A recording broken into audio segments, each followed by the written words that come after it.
আপনি যদি অসুস্থ হয়ে যান এখানে ডাক্তার পেয়ে যাবেন। এইটাকে আপনি হাসপাতালও বলতে পারেন, কারণ ডাক্তারের পাশাপাশি নার্স এবং পেশেন্টও আছে এখানে। এখানে যেমন ইমানদার আছে, ঠিক তেমনি চোর ডাকাতও আছে। স্কুল কলেজ বন্ধ থাকায় এই গেমটাকে অনেকেই স্কুল এবং কলেজ বানাই ফেলছে। সেখানে আবার টিচার এবং স্টুডেন্টও আছে। আরেক আবাল তার আইডির নাম দিছে এম বিশেষ।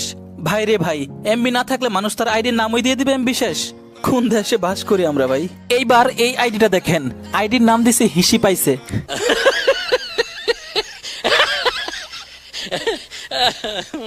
আমি বুঝলাম না ভাই, তোর হিসি পাইছে হিসি করে দে, মানা করছে কে? এইটা তোর আইডির নামই দিয়ে দিতে হবে? কিছু কিছু আইডির নামগুলো এরকম: গাঁজা খা, মদ খা, মুড়ি খা, ভিটামিন খা। এদের উদ্দেশ্যে একটা কথাই বলতে চাই, পাদ খা শালা।